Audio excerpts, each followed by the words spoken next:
Olympic के मध्य प्रदेश में पंचायत और नगरीय निकाय चुनाव को लेकर सुप्रीम कोर्ट का आदेश आ गया है। सुप्रीम कोर्ट ने साफ कहा है कि 2 सप्ताह में राज्य सूचना आयोग अधिसूचना जारी करे और बिना आरक्षण, बिना ओबीसी के आरक्षण के चुनाव प्रक्रिया शुरू की जाए। लेकिन उसके बाद में तुरंत मुख्यमंत्री शिवराज सिंह चौहान अभी बयान आया, उन्होंने कहा कि माननीय न्यायालय का जो फैसला आया है वो हमने पढ़ा नहीं है, लेकिन हम उस फैसले को पढ़ेंगे और उसके बाद में हम रिव्यू पिटीशन लगाएंगे सुप्रीम कोर्ट में और ये निवेदन करेंगे कि कृपया ओबीसी आरक्षण के साथ में ही चुनाव करवाए जाएं। तो अभी ये तय नहीं है कि चुनाव होंगे या नहीं। बहरहाल सुप्रीम कोर्ट ने अपनी बात कही है। आखिर इस चुनाव कब होंगे, ट्रिपल टेस्ट है क्या, ओबीसी आरक्षण में आखिर दिक्कत क्या हो रही है, बहुत सारे ऐसे प्रश्न हैं जिन पर बात की जानी चाहिए। इस पर बातचीत करने के लिए हमारे साथ में मौजूद हैं प्रहलाद कुशवाहा जी, जो भाजपा के प्रवक्ता हैं। हमारे साथ में हृदय किरार हैं मौजूद हैं, जो कांग्रेस के प्रवक्ता हैं। हमारे साथ में डॉक्टर पीयूष जोशी मौजूद हैं, जो आप पार्टी के प्रदेश प्रवक्ता हैं। और हमारे साथ में मौजूद हैं दिनेश रावत, जो सीनियर एडवोकेट हैं। आप सभी का स्वागत है। और सबसे पहले मैं प्रहलाद जी आपसे पूछना चाहूंगा कि आखिर ये मसला है क्या। हमारे जो दर्शक इस से जुड़े हैं, जो आम दर्शक हैं, तो बताइए कि आखिर चुनाव में दिक्कत क्या हो रही है। सुप्रीम कोर्ट का जो फैसला आया है उसके बाद जो मुख्यमंत्री के इस बयान के मायने क्या है। पंकज जी, देखिए बहुत स्पष्ट बात है कि जब चौथी बार मुख्यमंत्री शिवराज सिंह जी बने तो उन्होंने जो चुनाव प्रक्रिया लंबित थी वो निश्चित तौर पर उसको चुनाव करवाने के लिए परिसीमन और आरक्षण हर प्रकार से उन्होंने पूरी तैयारी कर ली और चुनाव आयोग को और अपना पूरा कार्यक्रम भी दे दिया। पूरी तैयारियों का जो एक सरकार को तैयारी करनी होती है वो सारा सब कुछ दे दिया। लेकिन इसी बीच कांग्रेस पार्टी को ऐसा लगा कि हम चुनाव हार जाएंगे और ओबीसी हमारे साथ तो है ही नहीं पहले से, और इसी कारण से ये लोग कोर्ट चले गए। और ये क्योंकि चुनाव चाहते नहीं थे इसलिए कोर्ट गए। हाई कोर्ट में इनको नहीं सुना गया, फिर ये सुप्रीम कोर्ट गए। सुप्रीम कोर्ट से वापस हाई कोर्ट इनको आना पड़ा। यानी जब तक चुनाव में रोक नहीं लगी तब तक ये कोर्ट पर कोर्ट दौड़ते रहे। लेकिन भारतीय जनता पार्टी के मध्य प्रदेश के मुख्यमंत्री यशस्वी शिवराज सिंह चौहान जी ने बहुत स्पष्ट कहा जब चुनाव में रोक लगी कि हम चुनाव ओबीसी के साथ ही कराएंगे। उसके लिए चाहे वो पिछड़ा वर्ग कल्याण आयोग का गठन हो और जो 3 लेयर सर्वे का विषय सुप्रीम कोर्ट ने रखा था उसको लेकर भी हम तैयारी की और हमने कोर्ट में रिपोर्ट भी सौंपी। लेकिन कोर्ट ने जो भी निर्णय दिया है, अब उस निर्णय पर शिवराज जी ने कहा भी है कि हम उसका अध्ययन करेंगे और उसके हम पुनर्विचार याचिका भी हम लगाएंगे कि बिना पिछड़ा वर्ग आयोग के हम चुनाव नहीं चाहते। पिछड़ा वर्ग आयोग को न्याय दिलाने के लिए, चाहे उनके अधिकार दिलाने के लिए भारतीय जनता पार्टी की सरकार पूरी तरीके से कटिबद्ध है, वचनबद्ध है। चलिए, आप चुनाव कराना चाहते हैं, ये बात आप कह रहे हैं।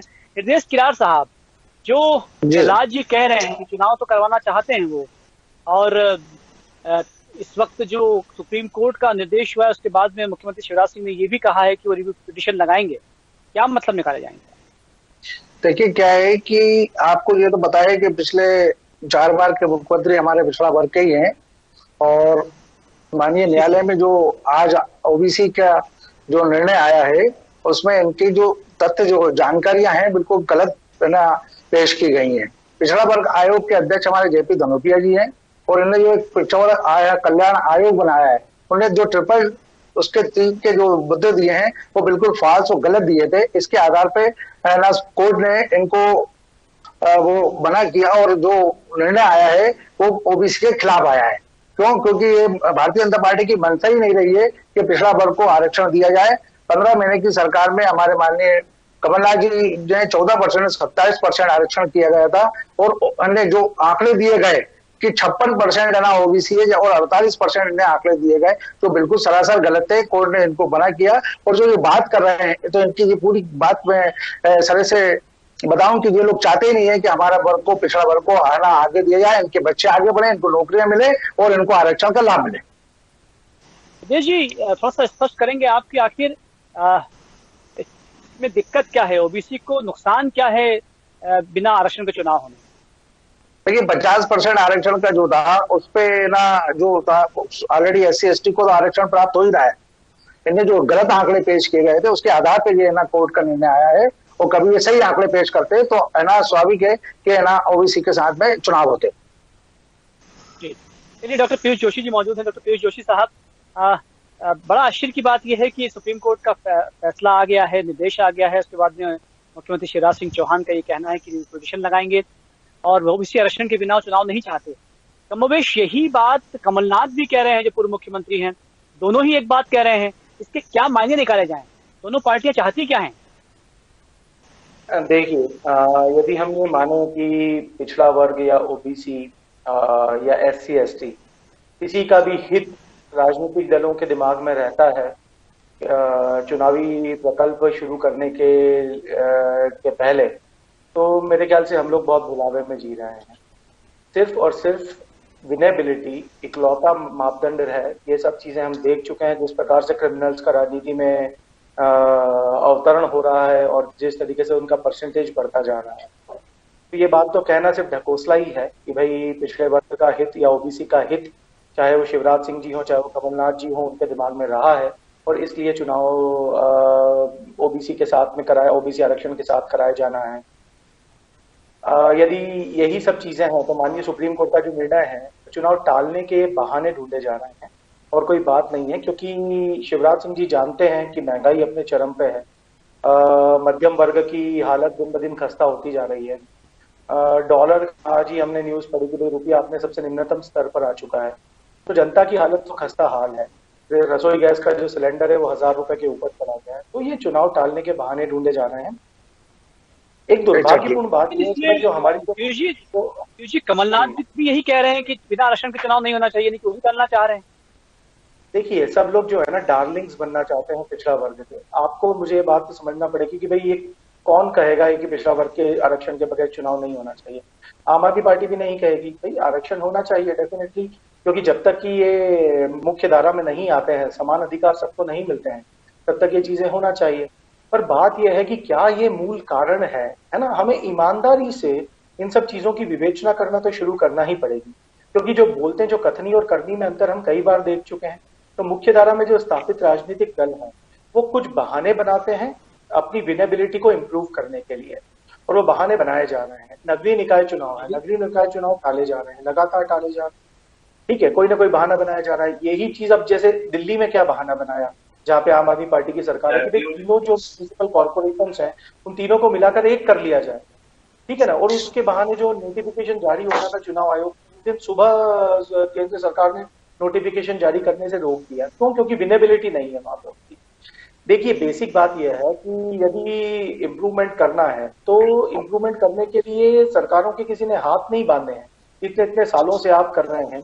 पिछड़ा वर्ग के अंदर क्या मृत्यु दर कम हो चुकी है, या शिशु मृत्यु दर कम हो चुकी है, या उनका एजुकेशन का लेवल बढ़ चुका है, या कौन सा सोशल इंडाइस है जिसपे उनका इम्प्रूवमेंट आ गया पिछले 18 साल के अंदर? बेसिकली जो हमारा कॉन्स्टिट्यूशन है वो by the people, for the people end of the people है, वो वैसा बचा नहीं। आजकल होता है by the political party, for the political party. Supreme court का निर्देश भी है कि चुनाव जो है वो तय सीमा में करवाए जाएं। बस सही कह रहे हैं आप। एडवोकेट दिनेश रावत जी मौजूद है। दिनेश जी, आखिर तकनीकी पहलू क्या है? कांग्रेस भी चाह रही है कि बिना ओबीसी के चुनाव ना हो, भाजपा भी चाह रही है, चुनाव हो भी नहीं रहे हैं, कोर्ट चाह रही है कि चुनाव हो। आखिर तकनीकी पहलू क्या लगता है आप?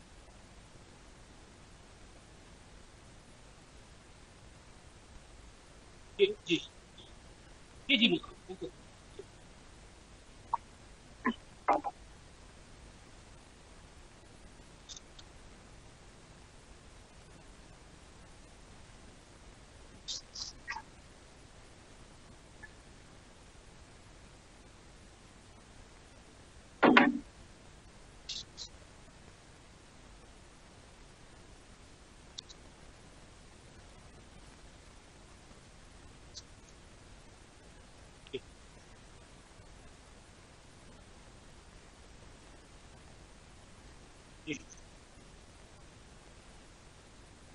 कराए गए हैं निकायों के, तो बेहतर है कि जो भी है अभी यथास्थितियों को देखते हुए जो बाकी के मापदंड और मापदंडों को सुदृढ़ पॉलिटिकल लेवल पे ओबीसी को ऊपर उठाने के हिसाब से पूरी कोशिशें की जाए।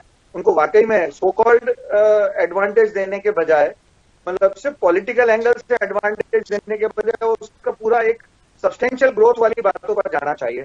इस समय तो ये बंद गए हैं कि सुप्रीम कोर्ट का जो ऑर्डर है उसी के हिसाब से इन्हें कदम उठाने पड़ेंगे, अथवा रिव्यू पिटीशन लेकर थोड़ा बहुत समय खींच सकते हैं, पर इस बात की संभावना बहुत ज्यादा कम है कि इसमें रिव्यू एक्चुअली हो पाए। यदि ये रिव्यू पिटीशन लगती है तो कितना समय और लग सकता है? हम ये अगर आकलन करें कि रिव्यू पिटीशन लगाएंगे, उसकी सुनवाई होगी, कितना समय तक चल सकता है मामला? वैसे ये तो ऑन पेपर सुप्रीम कोर्ट के ऊपर है। जैसे रिव्यू पिटीशन अगर जो नियम है उसमें लग जाएंगी। अब जैसे जो रिव्यू पिटीशन कोर्ट पर आई है तो चाहे तो एक ही तारीख हमारी तारीख उसे निरस्त कर सकती है, या उन्हें अगर वाकई में उनमें तथ्यों में दम नजर आता है तो फिर विवेचना के लिए आगे बढ़ सकते हैं। तो रिजेक्ट होने की संभावना अगर है तो वो पहली ही तारीख पे हो जाएगी, अन्यथा अगर वो एक्सेप्ट होने वाले कुछ ऐसे तथ्य ले आती मध्य प्रदेश सरकार कि नहीं हम इतने मतलब ये वेरिफिकेशन के हिसाब से ये चाहते हैं, या जो आज फैसला हुआ उसमें तकनीकी तौर पे सुप्रीम कोर्ट ने कुछ त्रुटि की है। एक्चुअली इसमें त्रुटि देखी जाती है कि त्रुटि अगर कुछ हुई है फैसले में तो ही रिव्यू एक्सेप्टेबल है, अदरवाइज वो रिजेक्ट हो जाएगी। तो पूरी संभावना है कि वो एक ही तारीख जब बोर्ड पे आएगी है उसी दिन अगर वो रिजेक्ट हो जाती है तो मध्य प्रदेश सरकार के पास और कोई ऑप्शन नहीं रहेगा, इन्हीं स्थितियों में उन्हें आगे बढ़ना रहेगा। बहुत अच्छी बात करें प्रहलाद जी। ओबीसी का प्रतिशत हम देखें तो 79% है, 79%। तो ऐसे में चुनाव यदि होते हैं तो ओबीसी को तो फायदा ही होना है, कहाँ नुकसान है? देखिए, हम तो बार बार कह रहे हैं, हमारे चाहे पार्टी के वरिष्ठ नेता हों, चाहे कोई भी हमारा कार्यकर्ता हो, निश्चित तौर पे हम सबके साथ सबके विकास की बात करते हैं। और हमने तो ओबीसी को और SC ST को तो ठीक है जो आरक्षण मिल रहा है, हमने तो सामान्य वर्ग को भी आरक्षण देने की बात की है। हम तो अभी विषय ओबीसी है इसलिए इस पर डिस्कस कर रहे हैं। हमारा तो सर्वांगीण विकास का और सर्वांगीण जन कल्याण का उद्देश्य रहा है, और हमारा उद्देश्य भी वही है कि सभी वर्गों को ये उनके हितों का और उनके जन कल्याण की चिंता होनी चाहिए।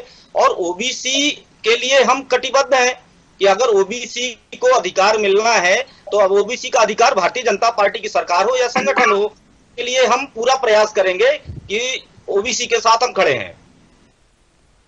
मेरा प्रश्न वही है प्रहलाद जी कि अगर इस वक्त चुनाव हो जाते हैं तो ओबीसी को नुकसान कहाँ है? क्योंकि लगभग 80% ओबीसी सीटों पर है, तो उसको तो फायदा ही होना है। और नहीं पंकज जी, बहुत स्पष्ट सी बात है। माननीय न्यायालय ने अगर कहा है कि ओबीसी के बिना अगर हम चुनाव पे जाते हैं, अगर माननीय उच्च न्यायालय ने हमारी पिटीशन रिव्यू पिटीशन सुनी, अगर उस पर जो भी फैसला आएगा उसके आधार पर चुनाव लड़े जाएंगे। जी ठीक कह रहे हैं हृदय जी। कमलनाथ भी यही कह रहे हैं। हृदय जी आवाज सुन पा रहे हैं आप? हाँ, मेरे को आवाज आ रही है आपकी। बिल्कुल आप सही कह रहे हैं कि हम ओबीसी के साथ है। एक्चुअली क्या है जी, कमलनाथ जी भी नहीं चाहते कि चुनाव इस वक्त हो, तभी तो वो कह रहे हैं कि ओबीसी के बिना तो वो खुद नहीं चाहेंगे चुनाव होना। ओबीसी के हम बिल्कुल साथ है। हमारा कमलनाथ जी का ये कहना है, कभी ये तथ्यों को ट्रिपल टेस्ट को ये प्रॉपर रखते, इन्हें बैठ के जो है ना आंकड़े बनाए हैं वो सारे फॉल्स आंकड़े बनाए हैं जिसको कोर्ट ने संज्ञान में लिया है। कभी ये प्रॉपर शुरू से ही है ना उसको सही तरीके से कोर्ट में रखते तो आज ये स्थिति नौबत नहीं आती और है ना ओबीसी को प्रॉपर इसका आरक्षण मिलता। और हम ओबीसी के साथ हैं, हम चाहते हैं कि ओबीसी के साथ में ये चुनाव हो। जी, और यदि अगले साल चुनाव जाते हैं निर्देश जी, अगर 2023 में जाते हैं, ओबीसी को क्या नुकसान हो सकता है, क्या फायदा हो सकता है? देखिए, ओबीसी को तो देखिए आपको बताएं कि भारतीय जनता पार्टी चाहती ही नहीं है कि चुनाव हो, क्योंकि जिस हिसाब से अभी हमारे तो आपने सुना होगा कि जो देश और प्रदेश की स्थिति बन रही है, जो हाहाकार मचा है महंगाई का, और आप देख रहे हैं कि बिजली की कटौती और जो जिस ढंग से बेरोजगारी बढ़ रही है, तो भारतीय जनता पार्टी की मंशा ही नहीं है कि यहाँ चुनाव कराए जाए। हम चाहते हैं कि ना जनता, आम जनता समझे, इनके भ्रम न पड़े। और जो महंगाई हर कभी परसों के पेपर में आपने पढ़ा, सुबह उठे पेपर पढ़ता है, आज भी डर के हमारे पेपर भी नहीं पढ़ता कि क्या किस चीज के रेट बढ़ा दिए। आज 1,000 रुपए जो है ना ऊपर वो पहुंच गया है। खाने के तेल की स्थिति आप देख रहे हैं, आज प्रदेश और देश में बदहाल स्थिति है। कुछ लोगों को मोबिलाइज करने के लिए ये पूरा चरण किया जा रहा है। तो आप तय करो ना कि आप कह दो कि हम ओबीसी के बिना चुनाव में जाएंगे, आप कह दीजिए। क्यों क्यों क्यों, हम तो ओबीसी के साथ है। जब हमारी सरकार बनी थी तभी हमने ओबीसी को 10% आरक्षण किया था। आप सुनने की क्षमता रखते हैं, आज इसको आप इसमें इंटरेस्ट ना करें, आप सुनने की क्षमता रखें। आपने तो चुनाव ओबीसी का चुनाव हुआ है, इसलिए आप स्वीकार करिए कि आपकी याचिकाओं आपके सैयद जफर और जय की वजह से ही चुनाव। जो रिपिटिशन की बात कर रहे हो, कभी पहले ही सही तरीके से इसको रख लेते तो आज स्थिति ना आती। आज जो सेना दूध का दूध पानी का पानी हुआ था। सुनने की क्षमता रखो, आपके पास कोई मुद्दे बचे नहीं है। आप जनता समझ चुकी है आपकी महंगाई और आपकी जो बेरोजगारी की स्थिति है। भारतीय जनता पार्टी को 2018 में जिस ढंग से है ना मुंह की खानी पड़ी थी, इस बार 2023 में भी खानी पड़ेगी। प्रहलाद जी, हृदय जी, मुझे लगता है कि अगर अन्य मुद्दों की बात की जाए तो हम डॉक्टर पीयूष जोशी से बात करते हैं। डॉक्टर पीयूष जोशी जो अक्सर इस पर बातचीत भी करते रहते हैं। डॉक्टर पीयूष जोशी जी, इन मुद्दों पर बात की जानी चाहिए। आखिर आम जनता चुनाव मसलों पर क्यों उलझे, वो किन मुद्दों पर फोकस करे ताकि उसका सर्वांगीण विकास हो। डॉक्टर पीयूष जोशी, देखिए, जो बातें कर रही हैं वे दोनों हमारे राजनीतिक दल कर रहे हैं। आप समझ सकते हैं कि ये बातें करने की नौबत क्यों आ रही है, क्योंकि कॉन्क्रीट कुछ डिलीवर हो नहीं पाया है। तो जो इन मुद्दों की बात करते हैं तो भाई बहुत ही सीधी सी बात है, जो 5 जनता की जरूरतों से जुड़े मुद्दे हैं, बिजली, पानी, शिक्षा, स्वास्थ्य और रोजगार। और आज की तारीख में भी एक और छठा मुद्दा हम इसमें जोड़े तो जो सुरसा की तरह मुंह फाड़ती हुई महंगाई। ये 6 मुद्दे हैं जिनके कंट्रोल के लिए, जिनमें सुधार के लिए हर सरकार को काम करना चाहिए। पर क्योंकि इसमें तो भ्रष्टाचार आड़े आता है, और यदि भ्रष्टाचार आड़े आ रहा है तो इसमें कोई काम कर नहीं सकते। तो जब इसमें काम नहीं कर सकते तो कोई नया गैजेट तो निकालना पड़ेगा रोज जनता का ध्यान भटकाने के लिए। तो कभी धर्म निकाल लेते हैं, कभी बुलडोजर निकाल लेते हैं, कभी कोई मस्जिद को मंदिर बोलते हैं या मंदिर को मस्जिद बोलते हैं, या कहीं कोई मुद्दा निकाल लिया जाता है। तो कुछ न कुछ मुद्दे तो भटकाने के लिए, ध्यान भटकाने के लिए चाहिए ना साहब। अदरवाइज तो लोग पूछेंगे कि भाई मेरे बच्चे के लिए सरकारी स्कूल क्यों नहीं बना, क्यों इतने सारे 15,000 सरकारी स्कूल बंद कर लिया गया, क्यों सरकारी डिस्पेंसरियों की और प्राइमरी स्वास्थ्य केंद्रों की हालत इतनी खराब है, क्यों मातृ मृत्यु दर और शिशु मृत्यु दर में हमारा प्रदेश अग्रणी चल रहा है, तो महिला अपराध में हमारा प्रदेश टॉप 5 में आता है। तो लोग ये बातें पूछना शुरू कर देंगे। तो जब लोग यदि ये बातें पूछना शुरू कर देंगे तो उनको कोई ना कोई दूसरा अफीम तो चटाना पड़ेगी। मैं हर बार यही बात बोलता हूँ। तो ये अफीम तो कभी आरक्षण के रूप में आती है, कभी धर्म के रूप में आती, कभी संप्रदाय के रूप में आती, कभी पंथ के रूप में आती, कभी जाति के रूप में। तो सीधी सी बात यह है साहब कि जो 6 मुद्दे हैं, बार बार हमारी आम आदमी पार्टी तो बात ही 6 मुद्दों की करती है। पार्टी का गठन ही इन 6 मुद्दों के लिए हुआ है, चिकित्सा, शिक्षा, बिजली, पानी, रोजगार और महंगाई।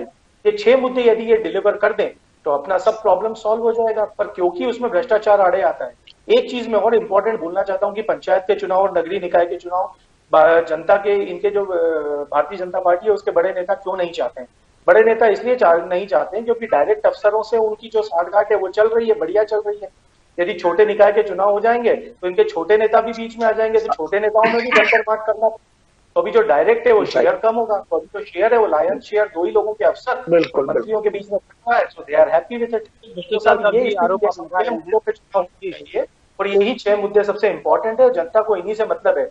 जनता को आप ये जो अफीम चटा रहे हैं, जनता धीरे धीरे ये सब हकीकत समझ रही है और धीरे धीरे वो आपको देने वाली है। दिनेश साहब, समय चूंकि कम है लेकिन आपसे अंतिम प्रश्न पूछना चाहूंगा कि फिर से एक बात, चूंकि जो दर्शक नए जुड़े हुए हैं उनके लिए, कि यदि और आरक्षण के बिना चुनाव होते हैं तब कब हो पाएंगे चुनाव, और आरक्षण के साथ में चुनाव होते हैं तब कब हो पाएंगे? लगभग कोई संभवतः कोई समय बता पाए आप टेक्निकली? दिनेश रावत साहब, क्या दिनेश रावत साहब से बातचीत नहीं हो पा रही है, लेकिन जिस तरह से सुप्रीम कोर्ट का निर्देश आया है और मुख्यमंत्री शिवराज सिंह चौहान का बयान आया है, अब ये साफ लगता है कि रीपिटिशन होगी। लेकिन जैसा कि दिनेश रावत साहब ने कहा है कि रीपिटिशन उन्हीं जजेस के सामने होती है जिन्होंने ये फैसला सुनाया है। यदि कोई तकनीकी त्रुटि नहीं होगी उस फैसले में तो शायद ये फैसला वैसा का वैसा ही फिर से आदेशित कर दिया जाएगा। ऐसी स्थिति में चुनाव होना लगभग तय है, लेकिन कब तक तय होंगे ये इसके लिए हमें निश्चित रूप से इंतजार करना होगा। आप देखते रहिए साधना न्यूज मध्य प्रदेश। नमस्कार।